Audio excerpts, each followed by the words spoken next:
go. All right. We've got ourselves a clock. Now, do we get a preview video? Hello. There we go. Oh, jeez. Oh, that looks horrifying, and I don't want to look at it anymore. Nope. Same here. All right. Think we got things rolling. Okay. Everything's good there. Got the chat all set up. Everything's good. Let's see here. All right. And spectacular. Should be working properly. Oops. Sorry. Now. I hope everyone's doing well and staying safe this morning, afternoon, or evening, depending on where you live. Let's see here. We've got hello from Cyprus. Got Kent, Poland, Harlem. We've got Winneconne, West Virginia, Netherlands, Kansas City.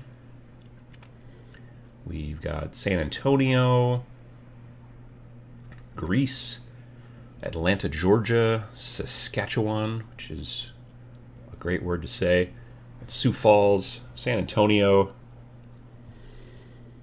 We got moderator Matt in the chat, so that means Chicago. We've got Calgary, we've got Belgium, San Francisco, South Carolina. Rescued Ruckus here from South Carolina, listening while I work in the yard. Well, excellent. Have a good time working in the yard? I mean, if you like that kind of thing, then that's the kind of thing you like. I'm not. I had to mow the lawn yesterday. Didn't enjoy it.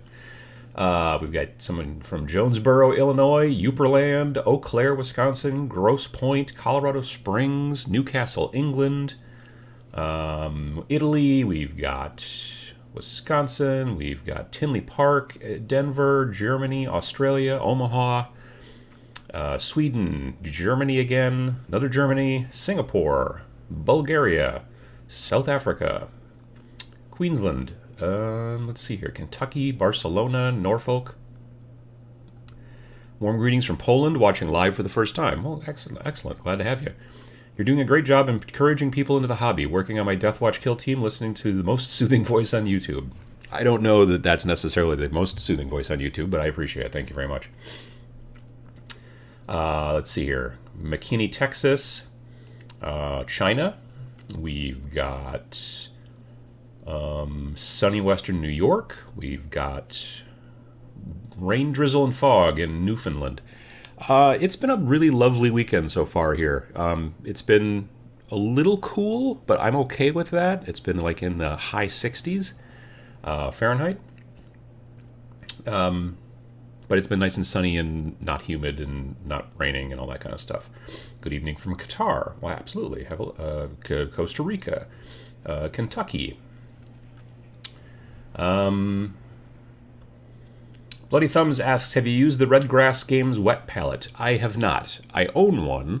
The first year that I taught at Nova Open, all the teachers got, not the little one, but the big one.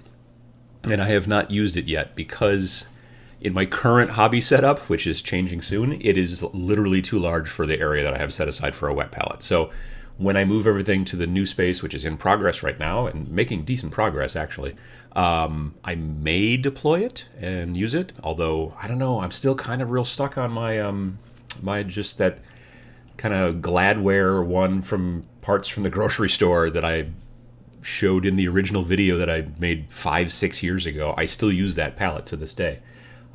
So anyway, we've got Brazil, we've got Abita. I don't think I pronounced that right, but I got close. We got Emily in the chat. Good morning, fam, lurking at home. My furry supervisors are also watching the show. Well, hello to the dogs. We got Atlanta, Georgia, northern BC. We need a map with pins of every location where there is a minion.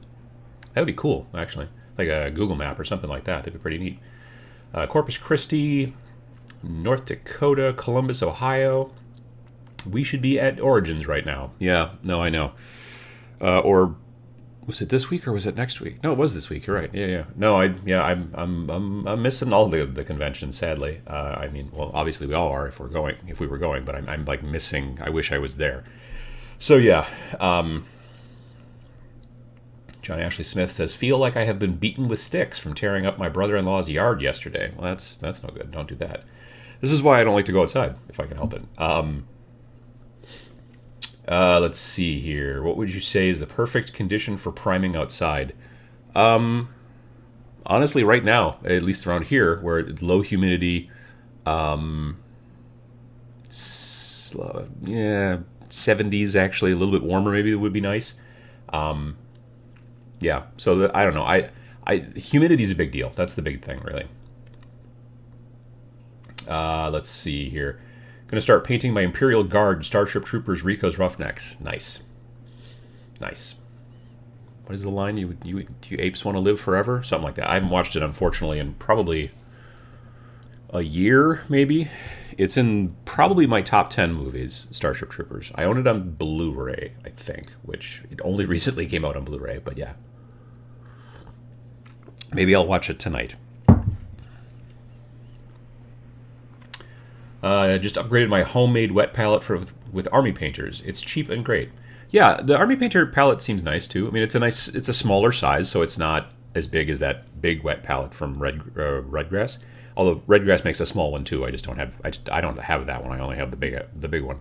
I think AK Interactive makes a wet palette now too, and I think Privateer Press does as well. Yeah. Genuine Visions says, "Uncle Adam, good afternoon from not so sunny Ireland. How you doing? Congrats on hitting partner on Twitch. I just saw that you hit partner on Twitch, so congrats on that. Excellent.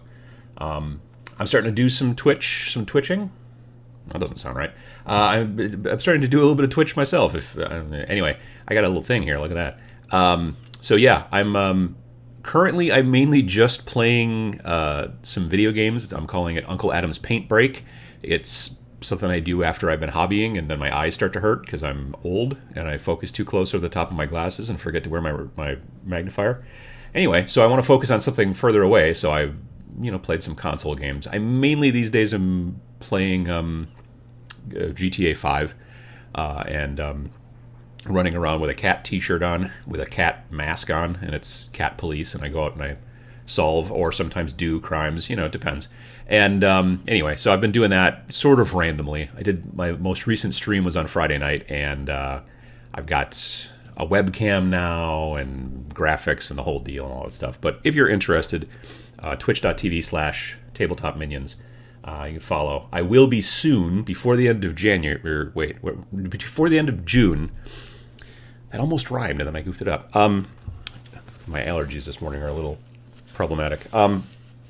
Before the end of June, I will start doing normal hobby stuff at a normal-ish time. I'll be doing Friday mornings, and I'll be doing, I'll be painting and things like that, like kind of the stuff that you would expect, kind of from, me playing video games on Twitch is not necessarily expected, but I'm doing it sort of randomly. But there will be a soon, regular scheduled Friday morning hobby time with Uncle Adam. So that'll be coming soon too. So yeah, looking forward to that. Let's see here. At least I didn't get blisters from shovel work with soft hands. Hot tip, don't wear gloves, makes blisters worse. Oh, I've not heard that. That's interesting. VJ Morph says that Adam's Twitch is a good chuckle. Well, I appreciate that. Never thought of Uncle Adam as a Twitcher. Well, it's a new thing, It's interesting because it's an entirely new system to learn. I'm using, instead of using XSplit, which is what I use for this, where I can switch around between different things and all that stuff, this kind of software, for streaming. Instead of using this, I'm using OBS, and I'm using Stream Elements, and it's a whole thing. So it's learning all kinds of new stuff, and yeah, it's work, but it's fun. I'm enjoying it. So But it's also fun to just, sit and play video games once in a while and do that kind of stuff. And like I said, it's relatively random. The hobby, like me sitting and working on projects and talking to people and stuff like that, kind of like Sam does on Twitch, like Genuine does. They're like Eenie Minis, another good friend. That kind of stuff, that'll be more, like I said, Friday mornings, coming soon. Hi, Uncle Adam. How do you usually highlight black armor? Excuse me. Got those early morning frogs in my throat. Highlighting black armor is, for me, generally, I prime the thing black, and then I honestly take like one of those big, fat makeup brushes that you get from the dollar store or Walmart or whatever you have around where you live. I think it's for like blush or foundation or something. They're big and fluffy. I take that, and then I take some like mid-gray paint, and I basically dry brush it on there. So you dab a little bit on that big fat brush and you wipe it off on a piece of paper towel or cloth or whatever it is you use when you're doing your dry brushing. And then I just use it. And then it kind of edge highlights everything equally. It gets some of the raised panels to lighten up just a little bit. It's the quickest way that I do it. And it's the way I did my my Death Watch. Who else did I do that with recently? My Black Templar Primaris kill team, I did the same way. Yeah, so it's fast, and I'm always looking for fast for getting things onto the tabletop. So yeah. Hi, Uncle Adam from Petersburg, Ontario, Canada. Watching the Fellowship of the Ring at the moment while listening to you. Thanks for your channel. It's great. Nice. Let's see here. Do I need to pay to subscribe to the Twitch the same as official Warhammer channel? I mean, well, you don't need to, I guess. There is a subscription thing that you can do, and then you get like maybe cool emotes and stuff like that. But it's never a necessity for any YouTube channel, Twitch channel, to subscribe. There may be some features, like if you want to see old videos, they may have those set to be like only subscribers can see them and stuff like that, but I don't have that. I have barely figured out all the settings yet in Twitch. So there's that. Adam Barlow says a Twitcher is another word for a bird watcher here in the UK. Interesting. Let's see. First time you... DMH Flip says, morning from Phoenix, make sure that you honk. Yeah, if you run people over in Grand Theft Auto 5, it's okay as long as you honked. Little known legal fact there. Hooray for fat makeup brushes. Uncle Adam's dry brushing changed my life. Well, I mean, that sounds extreme, but I appreciate it. Yeah, those makeup brushes have really, they've changed my life a little bit as well. So I want to thank, again, my friend Terry Latorco, who goes by That Terry Girl on YouTube. She's also like director of marketing now of Renegade Game Studios. So she's moving up in the world from YouTuber to real live working in the gaming industry. Anyway, she was the one that told me about the makeup brushes originally, and I then like just stuck it in the back of my brain and didn't try it for like, I don't know, 2 years. And then one day I think I was picking something up from my mom at Walmart when she broke her leg, and I was grocery shopping for her and stuff, and I went to the Walmart because it's right by her house, and I was like, just happened to be looking for something, and I think she had something on her list, and I was like, big honking makeup brushes, and I bought some, and I took them home, and then bam. So that's how that works. All right. Hey, Christopher Dick. How you doing, man? It has been a while. Good morning from Winnipeg. Morning from Lexington. Let's see here. What do you think about the new Indomitus? I kept wanting to say Indomitus, like there's an N in there, but there's not. I looked at it over and over again, and I'm like, no, it's Indomitus, which I don't even know. Is that a word? I guess it's a word. It's a word now. What do you think about the new boxed set for Black Templar? I mean, yeah, you could use them for Black Templar. I mean, Lord knows. So when I was first getting into Space Marines, okay, so I first started and I was like playing Tau, and then I wanted to sell my Tau, so I got help from Sam to sell my Tau. Some of you might know what I'm talking about. Then I got into Chaos, and then I was like, all right, well, I want some good guys now to fight against the Chaos, so then I got into Space Marines. And when I got into Space Marines, originally I was like, Black Templar are my jam, that's what I want. But back then, Black Templar had their own codex. Soon after I started working on my Black Templar, they got folded into the regular, Space Marine Codex, and then I was kind of bummed out. Nonetheless, they should play differently than regular Space Marines, and they should have a lot more close combat. And the fact that we now have close combat, or assault, whatever they're called, Primaris, at least coming soon, you could go that direction, certainly. I honestly don't know what the rules or the tactics now, or chapter tactics, whatever they're called these days. I don't know what those chapter tactics are for Black Templar these days. I haven't kept up. But I do know that now there's going to be a chaplain in the new set and all that kind of stuff. So it's probably more likely than it used to be. If you want to go Primaris and you want to go Black Templar, I think you're probably more likely to be able to do that now because they've started putting some of those parts in there. So that's a benefit. Adam, you recently mentioned weathering with a pencil. Would you be interested in making a vid about AK Interactive weathering pencils? I mean, I might. I don't know. I have a bunch of the pencils in the basement, and I've worked with them in the past, and I like them. I've had a bunch of people ask about the watercolor pencils as well. Yeah, I've had some good requests, I think, recently for that kind of stuff. So yeah, but it's there's a lot of, like, I've had people asking me a lot about the AK Interactive Streak and Grime that I've been enjoying using in certain projects, and so I need to make a video about that. Like, making the tutorial videos, like, step by step, it's interesting because I find that they're a little hit and miss views-wise. You know, like, there are people who are like, oh, this is awesome, and then there are other people who are like, well, I'm not planning on doing that, so I'm not going to watch the video, and that happens a lot. Whereas if I make a video that's more about, like, how to stay motivated and stuff like that, like, almost anybody's interested in at least checking that out because everyone needs motivation. So there's that. Also, those videos, those more, like, technical tutorial-style videos take a decent amount more work, so I need to kind of figure out ways to work within that framework a little better. Like taking that stuff to the studio and bringing all the parts there and setting up the camera from above and doing all that. I think I almost need to start filming some of that stuff separately, the actual doing, and then talking at the studio and then edit it all together. Trying to do it kind of live like Sam does when he comes to the studio and we shoot like with two cameras. It's a little bit more work, and so I've got to, I don't know, I want to figure that out. But John Ashley Smith says, my first Gaslands game since March 13th is now scheduled for Tuesday. I am stoked. Probably going to be a 120 can game as everyone has built new vehicles. Well, nice. I was at the grocery store yesterday and I bought a new car. A Hot Wheel. I don't know if you can really see.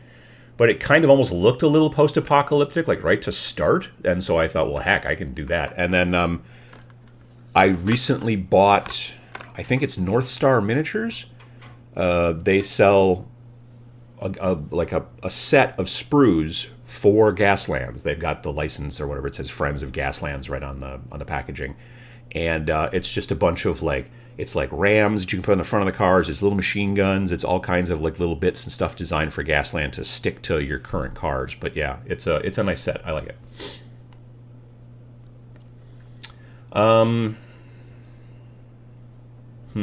Let's see here. Good morning from Alberta, Canada. Towel for sale. Yes. Yeah. Let's see. Wow, hair looks good. Cut recently? No. I just got out of the shower not that long ago, like an hour or so ago. But yeah, no, it is not cut, and it's starting to. I'm getting a little Farrah Fawcett kind of like feathering going on as the day progresses. So I want to get a haircut soon. Haircut places have opened up again a little bit here and there, limited. I'm kind of like, I go get my haircut from a friend of mine. She's a friend of me and my wife, and we've been friends for like 20 years, and I've just always kind of gone to her for like a long time. And so right now, like, since she's opened, she's been like, she has a lot of like old ladies and stuff like that. She cuts their hair. And so I kind of wanted to wait a while just to let a lot of those folks kind of get through kind of safely, because she can only now do it, like, she has to kind of space it out because she has to cut hair and then she has to go through and wipe everything down in between each one, so you can't like have as many appointments during the day, and it's a whole thing. And she's got to wear a face mask and, or a shield, not even like the mouth thing, but the whole, Yeah, so I've put it off, partially to let other people get a chance, and also partially because I'm still just, anyway. But we'll soon-ish. Although I got to say that very possibly, once I do get the haircut, I think people are going to miss the fez on the Friday videos. I almost wore one today. I have more than one fez. The blue one with the atom on the front is currently at the studio, but I've got 4 others here. I just didn't remember to wear one this morning. And it's also, to be honest, they're warm because I think they trap the heat like up above your head in that kind of weird, and there's no vent or anything. You can get them with vents, but mine don't have vents. So they're kind of warm, which I guess would be great in the winter. But from what I understand, those hats were kind of out of the Middle East. That's where they kind of started from. So I would think that they would be really hot. Anyway, I don't know. You were very close to the camera. I don't know how to feel about it. Yeah, well, the camera's over there, and I can't really back it up anymore because there's a wall. I'm in the dining room. When I move this whole shoot and match downstairs, which will be coming soon, as I have mentioned, I'm going to have to figure out, because there's going to be a wall. So, this is the way it works. It's closer than I am in the studio on Fridays, that's true, but this is the dining room at home, so it's a different thing. Val Peterson says, Farrah Fawcett, wow, age yourself much? I don't know new people, so yeah, there you go. Let's see here. Are the Age of Sigmar round bases compatible with Warcry, or did they mess up with the size of the rounds? No, they're all compatible from what I understand. Yeah, they are totally fine.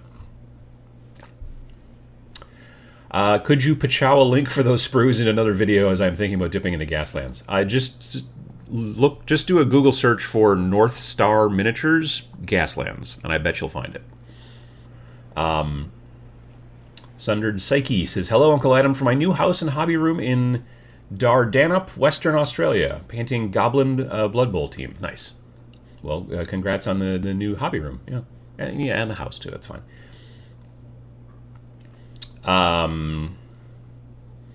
Kevin Peters says, good morning, Adam. Good morning, Kevin. How you doing?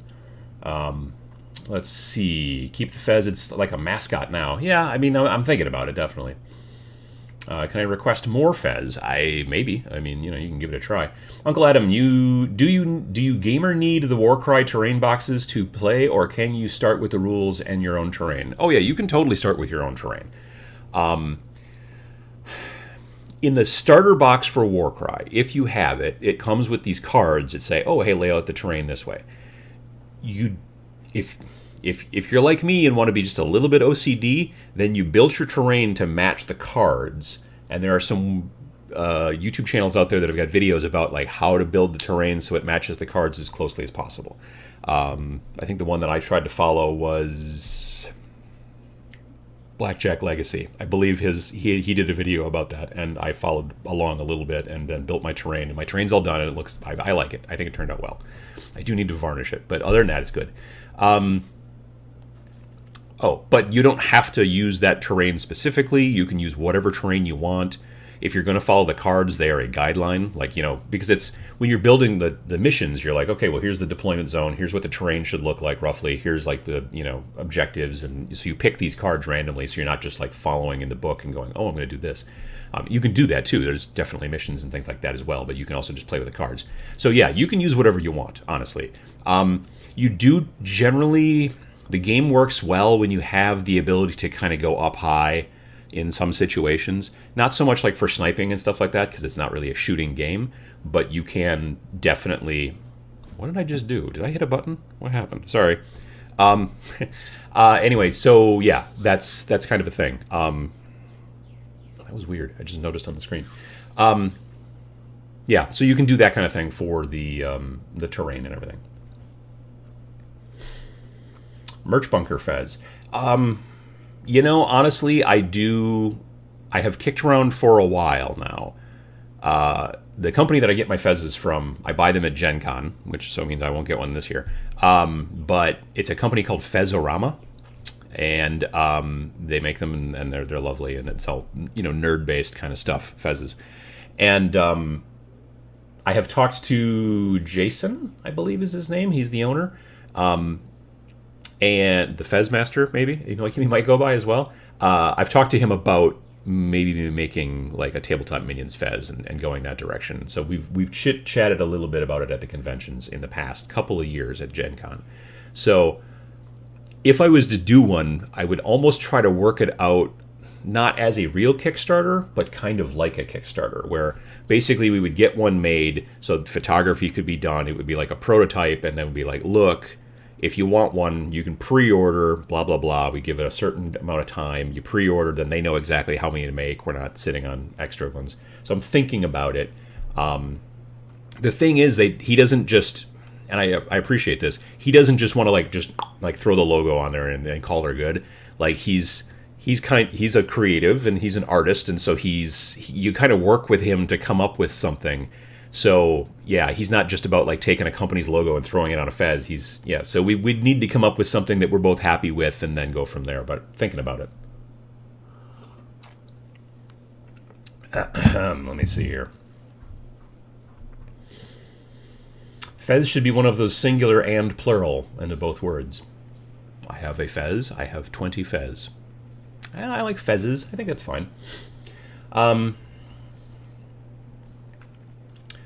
Trey says that Warcry terrain cards realistically are only necessary for match play if you're a stickler about trying to keep things balanced, I think. Oh, that's totally true. Yeah, absolutely.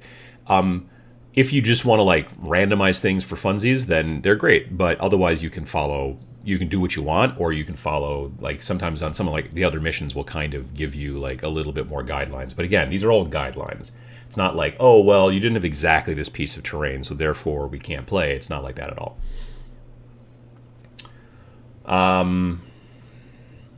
Let's see. Have you tried the new Creature Caster paints? Yes.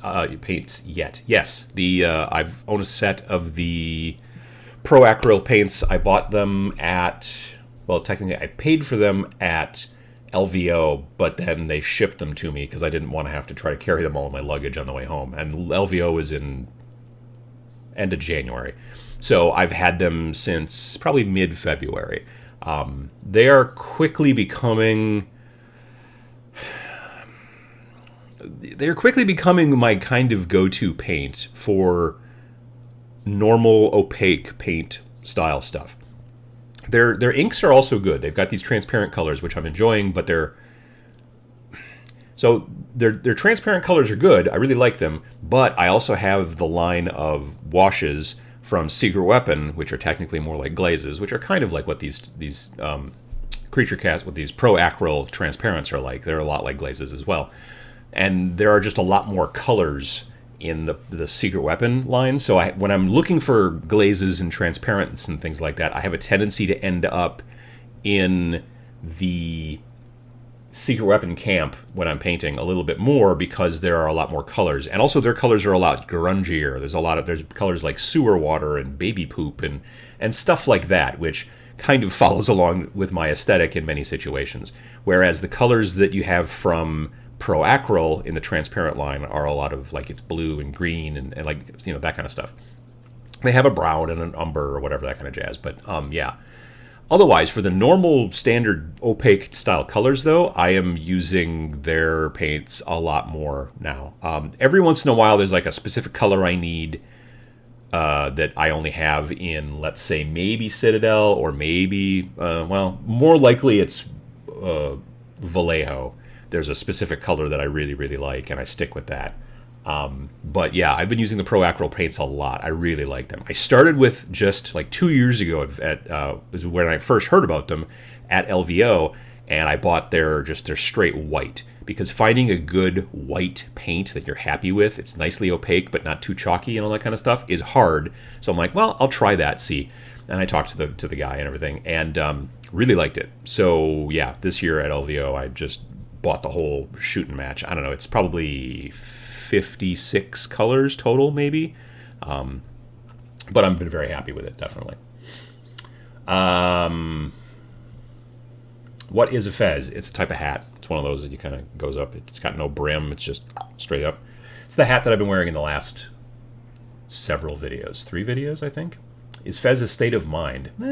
Can be. According to Doctor Who, a fez is cool. I've heard that. I've never really watched Doctor Who, so... let me see. Can you mix Warcry warbands? I don't believe so. Like, you can't take, like, some Skaven and some Nurgle and put them together, like, in a single warband. I mean, well, let me take that back. Technically, sure, you can if you want to. You and your friends want to play that way. That's not. There's nothing that stops you from doing it. Following the rules, specifically as written, no, I don't believe so. Let's see here. Uncle Adam, I'm a big fan of baby poop. Well, I mean, as a color from Secret Weapon Miniatures, yes. As an actual material, specifically for crafting or any other reason, no, that I'm not. So, yeah. Let's see here. Good morning from Idaho. Good morning. Vallejo Cold White is good. Yeah, I don't think I have that one, now that you mention it. That's a good question. I haven't checked that one out.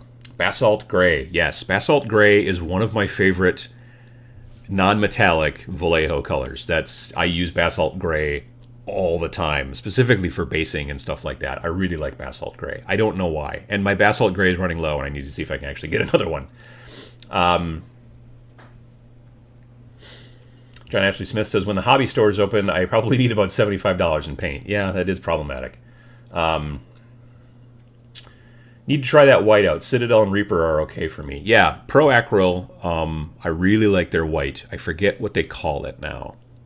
Titanium white? Cold titanium white? I don't remember, but it's their white, and it works really, really well. Hey, Uncle Adam, did you ever settle on the color scheme for your Iron Golems? Yeah, I think so. Like, if you look at the pictures that you see, online of the way that they were painted by the studio and stuff like that, they're more of a, like, kind of reddish color on the middle parts of the plates, and then the trim is more of a brass. And sometimes it's, I can't tell I can't remember if it's brass or silverish for the trim, but the inside's always kind of a red color on those guys. I've decided not to go that direction. I'm going more with, the inside part's going to be probably a darker color. And by darker, here's the deal.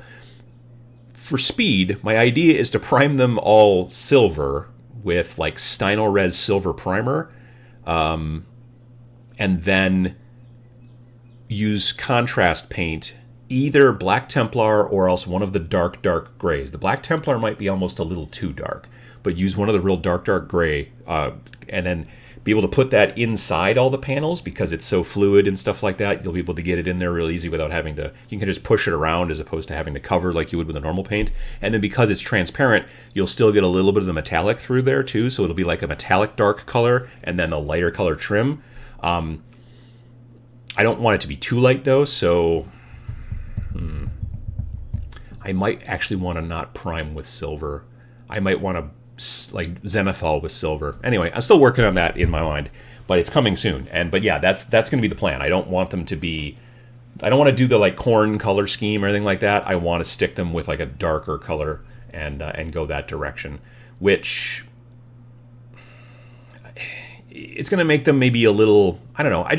Iron is dark, you know what I mean? Like iron's not technically red, and so with the Iron Golems, my idea is for them to be a more muted color scheme. That's the plan. You can combine the same alliance with a merc or an ally. That's true. You can bring in, like, for the mercenaries, if you have the Monsters and Mercenaries book, you can bring in some extra dudes who are maybe not technically part of that army. Yes, but you can't just, like, throw together random dudes. Did the word Indomitus drop yet? Yes, someone did ask that about it and how it would relate to making Black Templar. I did already talk about how there is no N in that word, because when I first looked at it, I would say in my brain that it was Indomitus or something like that, and I'm looking at it, I'm like, no, there's no N there. It's an odd word. I'm not sure what it means exactly. I guess I should look it up. Gonna do my Iron Golems metallic, beaten, dirty, and distressed. Don't particularly like the red scheme. See, yeah, me and John Ashley Smith are on the same page. Definitely the way. VJ Morph says, I'm planning to gradually switch out of Citadel paints to Vallejo and Army Painter. Does anyone know of a paint chart that color matches Citadel / Vallejo / Army Painter? I feel as if that's a bit of a holy grail. Yeah, I don't know. I mean, it would also be really difficult, I think. You'd have to own so many paints and then just put them all on, I don't know, like cardstock or paper or something white, and then try to compare them that way. That sounds like a huge project. But boy, it would be helpful, though. I'm not going to lie. Actually, well, PaintPad, if you go to PaintPad, just look up PaintPad on Google, they may have some conversions. That PaintPad app, which I love, well, it's not an app, it's a web page, but anyway, it's got tons and tons and tons and tons of different colors in there now that they've been putting in. Like, people are like, hey, you forgot this line, or hey, you forgot these colors from this line, or whatever, and they just keep updating, and it's a great place. So that might help. Uncle Adam, what paints did you use on the Warcry terrain you primed in your video the other week? Wondering if there's any less expensive options than the paint I use in my miniatures. I used, let's see, so I primed in black, and then I airbrushed them with a, what's the color? It's an Army Painter color, actually.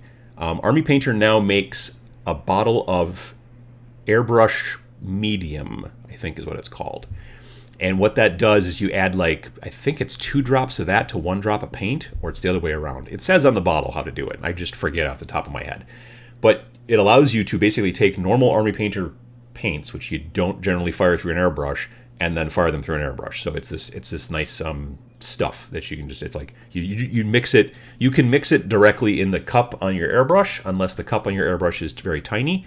Or I have a bottle that I like, or a couple bottles. I bought them at, I don't know, some store, and I saw like they had like 2 or 3 of these plastic bottles. And I was like, can you get more of these? And they ordered me, I don't know, a dozen or something like that. Anyway, I use those sometimes for pre-mixing stuff, and so I just put in like 20 drops of this and 10 drops of that, or whatever. And so I have it. But I used that to it was a medium gray. I used that to kind of shoot sort of down on the terrain. And then the majority of the rest of the color was dry brushed on with the big honkin' makeup brushes. And that was just a lighter gray. So the airbrushing helps in that it doesn't use as much paint to cover terrain like that. And then the dry brushing helps, again, because again, you're just not having to use as much stuff. I just saw a video recently. Like, it's not my visual style that I liked, but I thought it was really interesting. Artist Opus? Artist? It's not Artist Opus. It's Artists with an S on the end. Opus. They've got a YouTube channel now, and they were actually showing how to paint with their big honkin' dry brushes, which you could use their big honkin' dry brushes, or you could use makeup brushes or whatever. There's a lot of different companies that are making big dry brushes now. Anyway, they were showing how to paint Warcry terrain with those brushes, just like totally, like not using anything but big dry brushes. So you could look into that. The ones they were doing were very kind of vaporwave, like magenta faded to purple, kind of crazy bright colors. But you could just do that with grays if you wanted to go that direction too. But it's interesting.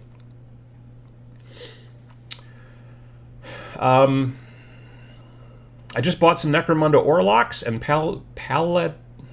Palanite Enforcers. I always get that word wrong too. But I want to use them as kill teams. What should or could count them as? Palanites and Orlocks. I mean, you could do Imperial Guard, maybe. Might work. Like the Palanites could be, you could swap them out and use them instead of scouts, like you're mentioning there, in a Space Marine army. If you wanted to use both of them in the same army for kill team, I would probably go Imperial Guard, and then I would use the Orlocks as normal guard, and I would use the Palanites as Tempestus Scions. It's probably that would be my choice. Hey Adam, I picked a good time to get into hobbying. What with the lockdown? It's true. But as for gaming, it's crap. Yeah, no, that's also true. I have Dark Imperium, but I want to get into campaigns and skirmishes. What's a good next step? Well, if you have Dark Imperium, then you've got Space Marine Primaris, and you've got Death Guard, sorry. You want to get into campaigns and skirmishes. Honestly, if you want to get into skirmishes, you might want to take a look at Kill Team. Like if you're like, nope, I only, oops, sorry. If you're like, I only want to play 40K, then 40K skirmishes that's not currently really much of a thing. I mean, you can technically try to play 8th edition at like, say, 500 points, but certain armies are going to be wildly outclassed in comparison to others because they don't have enough stuff in the low points values. So there's issues there. Otherwise, like if you got the book, if you got the $40 book for Kill Team, then you could easily build a Death Guard Kill Team, probably from the Dark Imperium set, and you could also build a Space Marine Primaris team nicely that way too, and then be able to play some skirmishy stuff like that. Your next option is to wait until 9th comes out, because allegedly 9th edition is going to, say at the 500 point level, play a lot better than the current or previous versions have ever done at that level, which I am cautiously optimistic about, and I want to see how that works out. I still see myself sticking a little bit more with Kill Team and Warcry and Planet 28 and Star Breach and Zone Raiders and all those other kind of skirmishy style games that I like. But if I can play some 500 point battles, of combat patrol, for lack of a better term, like that's what it was called back in the day. If I can play some 500 point battles of 9th, then I could see myself maybe giving that a try. Yeah, but it'll be interesting to see.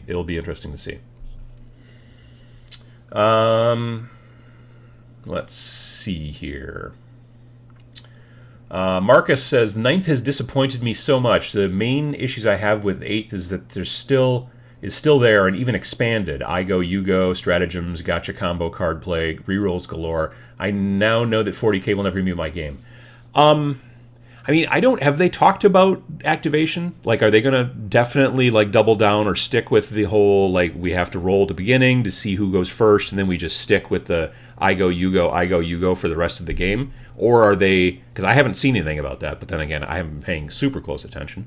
I personally think that's a mistake. Like, I like what they've done with Age of Sigmar, where you roll every turn. I know some competitive players hate that stuff, but I like it. I'd like to see it go even further, but we'll see. If they've made an announcement about that, I've missed it. If that's the case, like they're going to stick with that whole I go, you go thing, then I am also less likely to be interested in 9th edition. But there's other games out there, tons of other games, and there's no reason you can't use your GW models. I mean, I've been building stuff for Star Breach. It's mostly Necromunda models, kit bashed in with some other stuff from I don't know, like Space Marine type stuff, even a little bit here and there, but mostly Necromunda. I've been working on some stuff for Planet 28, which I also really enjoy. I was actually yesterday I'm making a new model for Planet 28, and she's a mercenary, and she's wearing power armor. So she's not a female Space Marine, before anyone gets their panties in a bunch. She's a mercenary who's wearing power armor. Anyway, and she's got a cool robotic arm, too, because there must have been an accident or some point. I don't know. But yeah, so she's the one that I showed in Friday's video when I was talking about kit bashing. And yesterday I got that gun that I glued on there off, because that's what was the point of the video. Well, I got it off earlier. But I put a new gun on there. I replaced it with a plasma pistol, and I think I'm going to give her a sword, but not out. It's going to be on her belt, so she's going to have some options there. But yeah, it's a lot of fun to do that kind of stuff. And so I still like a lot of the GW models, and I still really like Warcry, Kill Team, Age of Sigmar. Like I said, the 40K rule set has left me a little bit behind, and maybe with the 9th, we'll still see. I don't know. It'll be interesting to see, but definitely. Let me see. Hey, Adam, I picked it. Oh, wait, I read that one. Sorry. Oh, I'm behind. Oh, cripes. Let's see here. No change to basic turn mechanics for 40K. Oh, that's a bummer. But they added a command phase at the start. Yeah, I'd heard about that. I did hear about that. Let's see. Yeah, they have confirmed that activation is the same as ever. Oh, that's too bad. I really wish that they would have done something different there. Ninth is 100% IGO Yugo. They talked about it on a Twitch stream, and while they like the alternate stuff in other games, they want to keep 40k in the old school, I guess. That's a bummer, Jason. Yeah, I don't know. I've never liked that. I've always liked the different activations. Like the reach your hand into the dice bag and pull out a die kind of thing, like you get in Star Breach, but you also originally kind of saw that same type of thing in like Bolt Action and stuff like that. Rolling every turn like you do in Kill Team and Age of Sigmar and all that kind of stuff. I really dig that too. So it is a bummer. I mean, I understand it a little bit. I know that there's a lot of players out there that would lose their damn minds if they decided... I mean, there was a lot of players out there who were like, okay, I'll play Age of Sigmar, but we're not going to use the activation scheme that's in the rules. We're going to use the old school. And there were a lot of people that just refused to play with the random activation every turn. So anyway, that's where that's at. Let's see here. Matthew Sears says that remember it's canon that all beakies are female. Update the wikis. That's it. It's right there in print on the screen. I can't deny that. Let's see here. I am just jumping in. I am catching up about 7 minutes behind. Whomever asked about paint conversions, here you go. And unfortunately, then there was I don't think that anyone can post links except for the moderator there. I think that's a YouTube thing. Let's see here. I don't understand all the people's obsession with the alternate turn thing.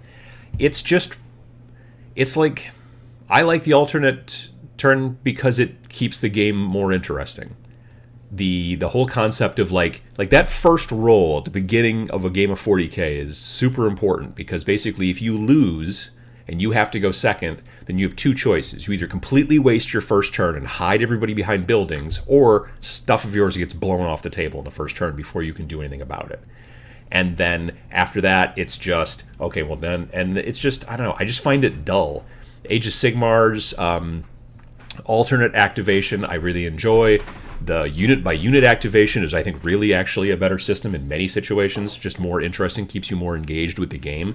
So that's a personal preference. I understand that for competitive play, it throws a monkey wrench into your, finely laid plans or whatever, but I'm not a competitive player, so I don't know. Maybe they should have a version for competitive players and non-competitive players. Maybe if you're going to be playing the narrative campaign, like you'll be playing that new Crusade stuff, that should have a totally different activation scheme than match play. You know what I mean? I don't know. I'm just spitballing here. Let's see. Sammy asks, hello, Uncle Adam. Well, I'm sorry, I added the uncle there. Hello, Adam. I play 40k most of the time, but I am recently interested in Flames of War from Battlefront games. Have you played that game before? And if so, is it not too complicated to play it? Thank you. I played in 2nd edition or 3rd. I don't remember. I played years ago. I haven't played in a while. Every game is a little complicated if you don't play it regularly. If you start to play it a bit regularly, the complications start to fall away. The problem was at the time I was playing a bunch of other games, and we would only get together once in a while to play Flames of War, me and a couple other friends that played. And so it was a constant back looking at the rules. How does this work? Because it's very different than, say, 40k, Age of Sigmar, although I don't even think Age of Sigmar was out when we were playing it originally. I think it was still Warhammer Fantasy. Anyway,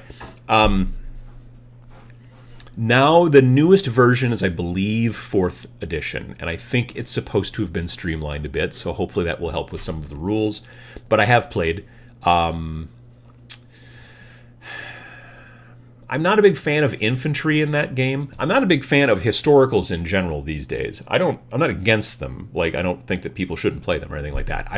I'm not finding myself enjoying historicals, partially because that stuff actually happened, and that just is a little weird to me. But also, I don't know. I like the tank battles a lot more than I do the, I always tried to make as many tanks in my army as possible and as few infantry as possible, which is probably not strategically the best way to go. But I preferred building and painting the tanks, and I did not like painting those tiny little folks and all that kind of stuff. So, it's just a thing. if you've got people around you who are playing and stuff like that, you may want to try to, again, we're in a situation where that's kind of hard to do, but if you can, you may want to check that out in your local area and see if people are playing and kind of go from there.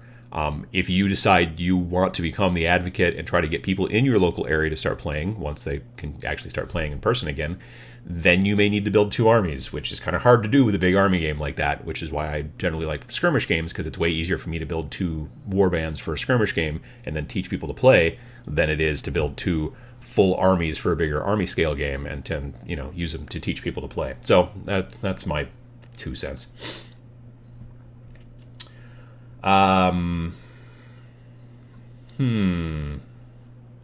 Jason Tick, who I do know has played Flames of War for a long time. Flames of War has a ton of weird gotchas if you're used to other games. The light and sight rules are really odd. Yeah, it is a very different system than most other games. It's interesting when you come across war games where you're like, oh, this game's a lot like this game, or it's like this game squished together with this game, and this makes sense, and this kind of stuff. And then you come across a war game where you're like, none of this is anything like other games. And some people really love that, and other people are like, I don't get it because it's not like the other games I play. I'm like that with Infinity. Like, Infinity to me is so much different than any other skirmish game out there. It just seems weird to me, and I have a hard time wrapping my brain about it. I mean, I've had probably 3 different demos. I think the last demo, actually, Sam and I sat down and played, and he was teaching me, and there was just so many weird rules. I'm like, wait, but is that what? Seriously? And he'd be like, yeah, that's the way we do it. And I'm like, what? That doesn't make any sense, Like, he ran up the backside of a building, and then, he ran up the backside of the building, hopped up on a thing, and there was, a low wall for him to hide behind, and there was, a small hole in it. But he did not get up against the wall. He was set back a little ways away, and he's like, you can shoot at me, and I don't have any cover. And I'm like, what do you mean you don't have any cover? And he's like, well, yeah, because I'm not up against the wall, so I don't get the cover for it. I'm like, I can only see your knee. That's it. He's like, I don't have any cover because I'm not up against the wall. And I'm like, that doesn't make any sense. So little things like that. And, we may have been getting that rule wrong. I don't know. But just little things like that. I've had other games like that too. Dark Age from Cool Mini or Not, another game where I'm just like, are you sure that's the rule? And the person who's teaching me is like, yeah, that's the way it's done. And I'm like, that doesn't make any sense. So those things will throw you for a loop. And, it depends on whether you're mentally agile enough, I'm very frequently not, to be able to just kind of roll with that and go, or not. Any good games out there that are set up for 54 millimeter miniatures? None that I can think of. Inquisitor, back in the early 2000s, which was a game from GW, was a 54 millimeter game. I don't know that it was good. It was interesting. Didn't sell real well, partially because of the 54 millimeter thing. 54 millimeter is a scale that throws off most gamers, because everything is basically twice as big. So yeah, that's interesting. Hey Adam, if GW released a tank versus tank skirmish game, would you be into that? The issue is I think for scale, you'd have to make it smaller. So, it would need to probably be 15 or 20 millimeter size. So you'd have rhinos that were, yay big, or, land raiders that are maybe about that big. But, they've done that in the past. Obviously, Adeptus Titanicus, or whatever the heck it's called these days. You've got Imperial Knights that are, yay tall.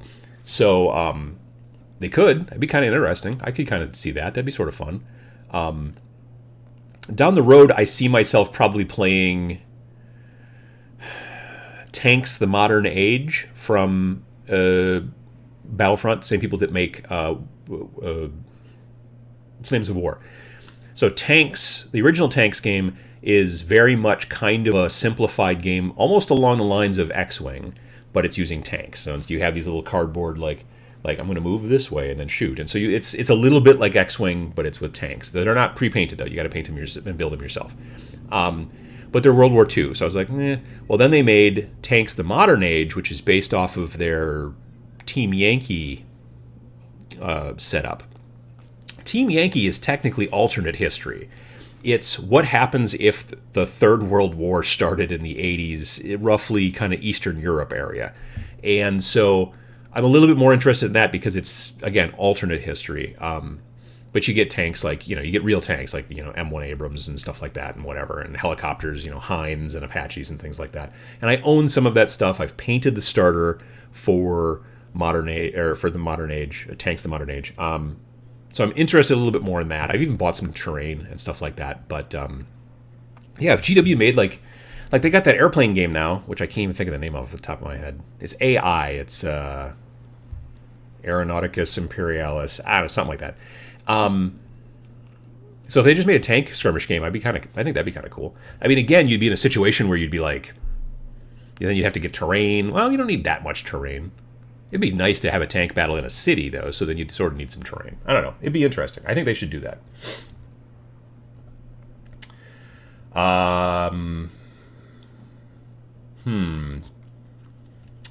Yeah, you'll have to build your own 54mm scenery, that kind of stuff. Yeah, that's true. That's one of the downsides, too, about scale changes, is then your terrain does not translate back and forth. Let's see here. Yikes, Tanks Modern is being phased out, is it not? Probably, because I think it's cool. So, yes, very possibly. I think I own nearly everything I need for that game at this point. I was not going to go heavy. I was going to have a couple of forces, and that would be about it. Better get cards while you can. Sure, that makes sense.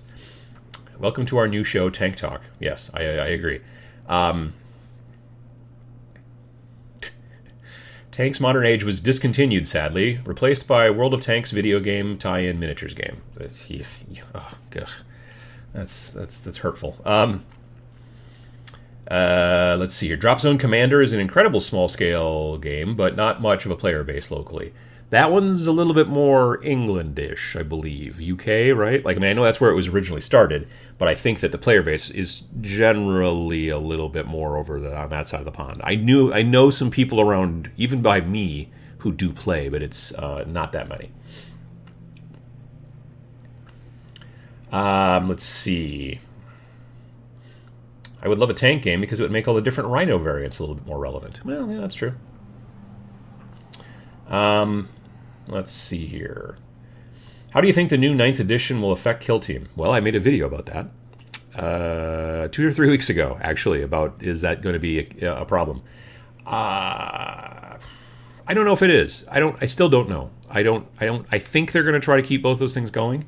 And if it sounds like since they're not going to be changing the activation scheme in 9th edition, then yeah, it'd be better to probably, if you're interested in the smaller skirmish stuff, you may be better off sticking with the Kill Team stuff. Kelly asks, Adam, just catching up, what is the Star Breach activation system? Is it good? So what happens is it's much like it is in Bolt Action, which if you don't know what Bolt Action is, I'll explain. Well, Bolt Action is, 28mm World War II. But the activation system is that, let's say I have 7 units, and you have 6 units. We will then take 7 dice in my color that are all identical, and then you'll have 6 dice in your color that are all identical, and they're all roughly the same size. So, and then you put them all into a dice bag, and then you shake up dice bag. And then someone just reaches in and just grabs a die and pulls it out. And let's say it's one of my dice. Cool. Now I get to take that die and activate one of my units. Cool. I do my thing, whatever it is, moving, shooting, dancing. I don't know exactly what you do in Bolt Action that much. It's up to you. But then once that's done, you're reaching in the bag again and you pull out another die. So you might pull out multiples of the same, I might pull out one of mine and then you reach in and then you pull out one of mine and then I reach in and I pull out one of mine. So I get to keep going. And there's a limit, I think, about how many in a row you can do before it flips over. But the benefit is there's another limit in that you only have 7 dice. I only have 7 dice in the bag. So if I make a bunch of moves early, what I know is, and what you know is that you're going to get to make a bunch of moves at the end, kind of uninterrupted, because all my dice will have been picked by then, potentially. So it's a little bit random because it's more like a battle a little bit in that you don't know, this is happening over here, or no, this is happening over here. And so it's hopping around a lot, and it keeps both players a little bit more engaged. And then as units croak, or are taken out or run away or whatever the problem is, then you take those dice out. So now let's say I only have 5 units left and then you have 6. Well, then there's 5 of my dice and 6 of yours. And then just keep doing that every turn until the dice bag's empty. So everybody gets to activate every turn. You just don't know exactly when they'll get to activate. But it's not that each die is set to a specific unit. It's like, oh, now you get to choose a unit that you want to do something with. So now I look at it. And the dice actually, if you use the normal actual bolt action dice or the dice for... they do make special dice even for Star Breach, but you can use normal 6-siders. Each number has a meaning. Like if you're going to use this to like hunker down, you can lay that die down there, and that reminds you, A, that these guys have activated and they are currently hunkering down, or these guys activated but they ran. So that helps you also to remember, oh, these guys ran, so you're shooting at them. Well, you're going to be slightly harder to hit them, let's say, because they were running, as opposed to sauntering. I don't know. There's not usually a sauntering side on the die, but yeah. So all that kind of stuff was. I think it's a really interesting play style as far as the way that the activation is done, and it's also not like I do my entire turn while you have a sandwich, and sometimes roll some saves, and then now it's your turn to do your entire turn, and it's just so. Let's see here. Designer of 40K made bolt action. Yeah, I mean, I know that some of the people who left GW went over and started bolt action, or not bolt action, Warlord Games, which is the company that makes bolt action. But yeah, I do wonder sometimes behind the scenes, like what's going on there. Like, is that someone who's just like, I think we should do it this way, and then the company's like, no, and they're like, all right, well, I'm going to go and start my own company, and then we'll do it that way. That's very possible. David says, I got back into painting during the pandemic, after 10 years out. I painted almost all of the minis in Crisis Protocol and the expansions, and just wanted to say your videos were a huge help. Thank you. Well, thank you. I appreciate you watching, and I'm glad to hear you got back into the hobby. I have not yet painted any of my Crisis Protocol folks. Marvel Crisis Protocol, and but I did just recently in my swag box from Adepticon, somewhere in here. Hang on, I've got it's way down at the bottom. Got the Hulk and Venom, so I'll be able to add these two dudes.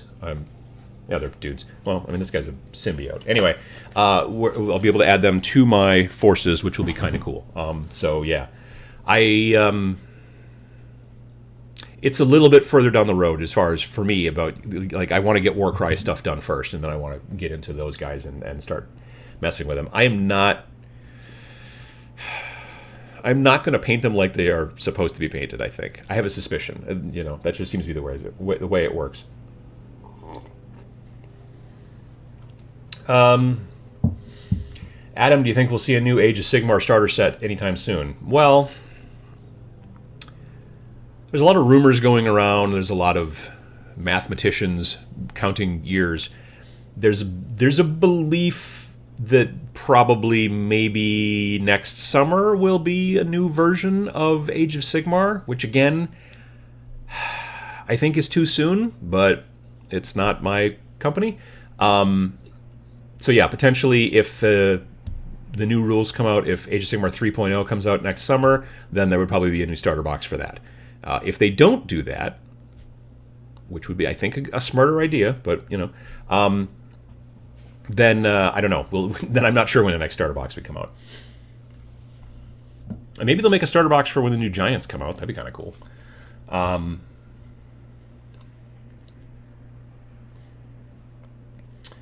Let's see. Is there going to be a third edition of Age of Sigmar? I just kind of vaguely answered that. Marvel Rainbow Unicorn, Marvel Sunshine Cupcake. It's yeah.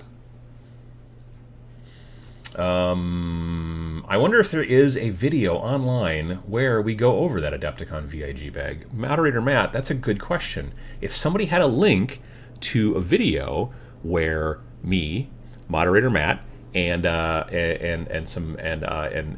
guy from Chicago Dice, if we sat down and went through the box, the VIG box, then that would be a video you could watch, and you could see all the stuff that was in there. If that link showed up, that would be magical. What is that Marvel game? That Marvel game is called Marvel Crisis Protocol. Those last two words are, for whatever reason, they don't seem to stick in my mind, nor do they stick in Moderator Matt's mind, which is why we end up with things like Marvel Sunshine Cupcake or Rainbow Unicorn or Marvel Lunchtime Underpants. I don't know. It's just two random words after the word Marvel. Let's see here. I really enjoyed painting both of them and MODOK. I just can't get behind MODOK. He's just goofy looking. Like, I'm not saying, oh, he's just goofy looking because he doesn't look like he in the comics. No, I think he's goofy looking because he looks pretty much always exactly like he looks in the comics. And I'm not a big comic book guy. Like, I don't read a lot of superhero comics, but I've heard of him before, and I was always like, he looks like an easy chair with a face, arms, and feet, and he's flying on a stream of his own farts. And I'm just like you're never going to see a guy who looks like that in the movies, and I know that doesn't necessarily mean anything, but yeah, it just...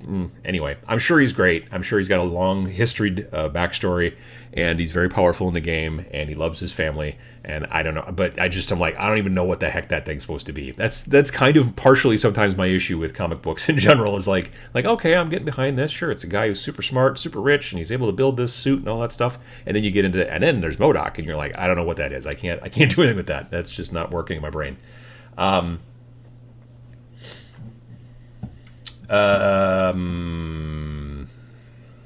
on Warhammer: The Old World? Oldie World. I know that it's a few years out, but do you plan on covering it all? No. Well, I mean, probably not. I don't think so. I don't know this for sure. I have a suspicion it is basically just going to be like Horus Heresy is to 40k, The Old World is to Age of Sigmar, and I don't have that kind of time. I don't know. Like, there are definitely people out there who do Horus Heresy stuff. There are Horus Heresy, channels, YouTube channels that are focused a little bit more on that. Facebook groups, podcasts, probably even that kind of stuff. But I don't know. It's just not my. I think the models are great. I don't know. It doesn't catch my mind. So there's that. Marvel Lunchbox Wheelbarrow. That's a big lunchbox. Yeah, that's a good idea. Samuel says, just want to say thanks. I just got back into the hobby after about 15 years away, and your videos have been an enormous help. Well, thank you. I appreciate that. Matthew Sears says, watch this video after the current video. And there's a link there to the video where me and him and the Chicago Dice guys went through the stuff. So that's cool. Yeah, definitely check that out. Hey, Uncle Adam, any tips for starting a custom chapter? I mean, probably... Well, it depends. If you basically are just looking to do your own cool color scheme, start with the color scheme and then go backwards and try to figure out why they're using that color scheme, what it relates to. Or if you're just like, I have this super cool idea, and then the color scheme's not as important, then start with that, flesh that out, and then maybe go back and try to figure out colors later. Definitely. MODOK and a hammock conversion. Yeah. You probably need two bases, though, one for each of the trees that you'd hang the hammock from. That'd be fun. Jonathan says, I'm not sure if I want to play that Marvel game, but I do feel need to own the Hulk figure you just showed us because it's Hulk and I need all things Hulk. See, that's the great thing about... that's another great thing about, miniatures games is that, like, if you're like, oh, man, I really don't want to play this video game, but I really like that thing in the video game. Well, you kind of have to buy the video game. Like, there's no way to have that thing. But you could be like, you know what? I have no interest in the Marvel game, Age of Sigmar, Malifaux. Like, I don't really play Malifaux much anymore, but I've still bought some models for it because they're just super, super cool. And I'm like, I'm going to just build that and just have it. Maybe I'll figure out a way to get it into a different game, or maybe it'll just sit on the shelf and look neat. There's a most recent model I bought from Malifaux is a robot, and I think it's called Riot Breaker. It's just super, super cool sculpt. Really, really well done. So, Tabletop Minions, did you mention Horus Heresy? My ears are ringing. Yes, I did a little bit. I just was saying that I think that the old world... There's some serious grunge on the bottom of my mouse. Sorry. I think that someone asked about the old world, the Warhammer the Old World, and I said that I think that it's basically just going to be as Horus Heresy is to 40k, the old world is to Age of Sigmar. That reminds me of the SATs. Adrian asks, what is Horus Heresy? If it's Warhammer 40,000, it's reason it's called Warhammer 40,000 because it takes place in like the year somewhere in the 41st millennium. So if you were in that time period and you were writing a check, it would be January 3rd, 40,012 or whatever, like that. So it's like 38,000 years from now. Horus Heresy is basically Warhammer 30,000. So it's the stuff that happened 10,000 years previous to the current timeline in Warhammer 40k. And it's what got us to where we are now. So it's kind of like a civil war that happened amongst the Imperium, where the Emperor and his oldest son got into a slap fight and both sort of lost, one more than the other. But there you go.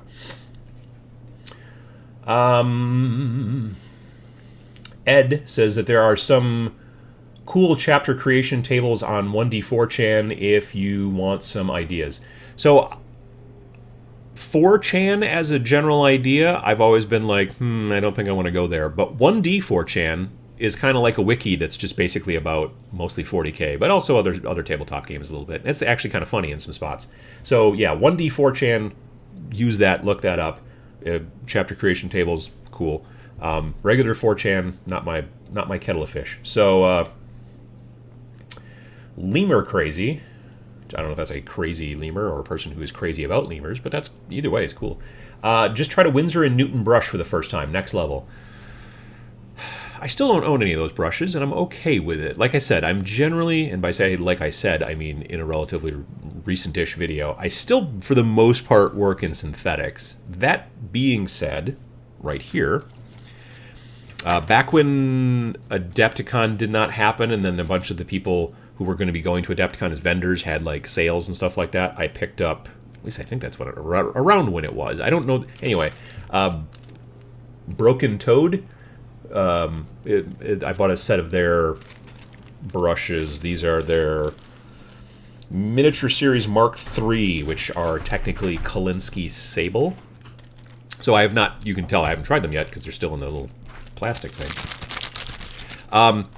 But I will eventually try them out. I just, there's nothing, I have nothing against natural hair brushes, except that I always feel like I'm going to screw them up or destroy them, and they're not cheap, and so therefore I have a tendency to not use them. Like, I own those. I own a small set of Rosemary & Co. natural brushes, and I own one of those weird, like those artificer brushes. I don't even know if they make them anymore, but it was like GW was making like natural hair brushes for a while that were expensive. It was like $24. It's one of those days when I was like at the game store and I'd been there like all day playing with some people and stuff. I'm like, all right, I should buy something, because if you go like use their stuff at the game store all day, I feel like I should buy something. And I just couldn't find anything that I needed. So I was like, no, I'll just buy this brush. That's fine. Still have not deployed it because I've always been like, oh, I should use that brush. I'm going to screw it up. So I do have some soap now. I need to watch a couple videos about how to clean brushes so that I know. And I don't know. We'll see how it goes. Matthew Sears asks, "What is a check?" Yeah, I know it's an old. It's the best thing I can think of, like what you write a date on. I don't know. Not everybody understands what checks anymore. That's true. I literally, it's Broken Toad, like the frog, as opposed. It's a play on words, but it is. Wait, let me double check. Yes, like a frog, like a toad. I know frogs and toads are different, but nonetheless. Checks. Oh, yeah. I only write one check a month anymore, and it's for the rent on the studio, where I film the normal Friday videos and stuff like that. Otherwise, yeah, I don't. Yeah.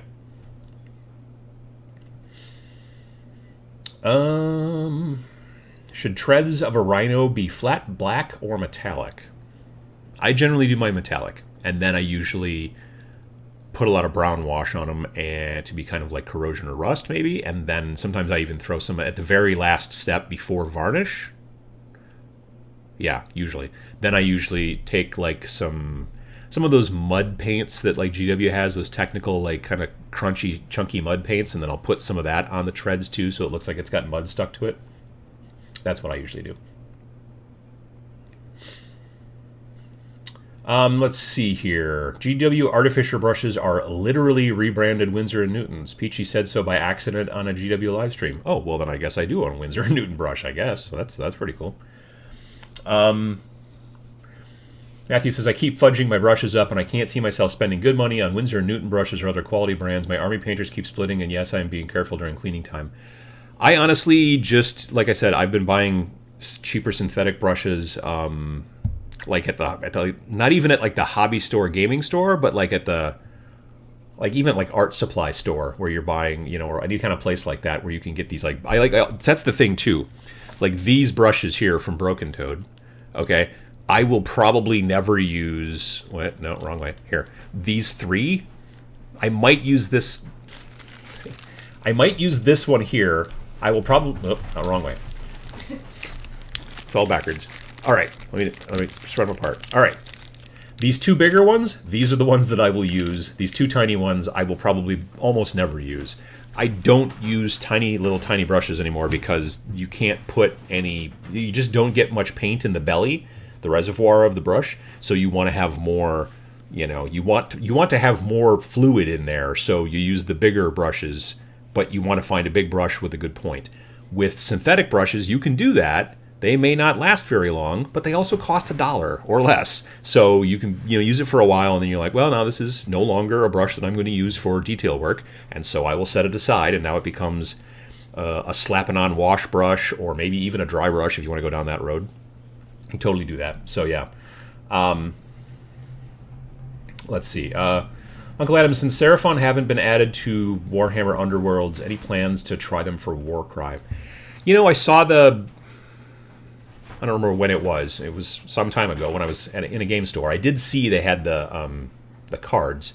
I thought about it, but I don't know. So yeah, I generally like. Yeah, I don't know. I should really take a look online and see what the cards are, what the units are that are in it. That's one thing that I wish they would have done. So like, this is what. If you buy a thing of cards for Warcry, okay, so these are the Skaven, you're like, okay, cool, hey, that's what's going on. Well, which units are there in there? Nothing. There's nothing on the back that tells you. Like, I'm literally standing, this is quite some time ago when I bought these, I was standing in the game store, having to pull out my phone, and then look on the website to have the website tell me what units were in this bag. Like, why not just put the units on the back? Why not, even just in text, just say, hey, this thing includes, but they just didn't, and I don't understand why. I don't know if it's so you're not disappointed? I'm not sure. And the thing, too, is on the website, if I remember correctly, the website's like, includes units such as, and I'm like, so is that what it has in it? Or units such as this list of 5 things? You know what I mean? Anyway, so, I'm going to build some Skaven as a warband eventually. It's a bit further down the road, and here's why. The research that I've been doing recently has been saying that Skaven are probably like top tier, potentially a little bit OP, which stands for overpowered.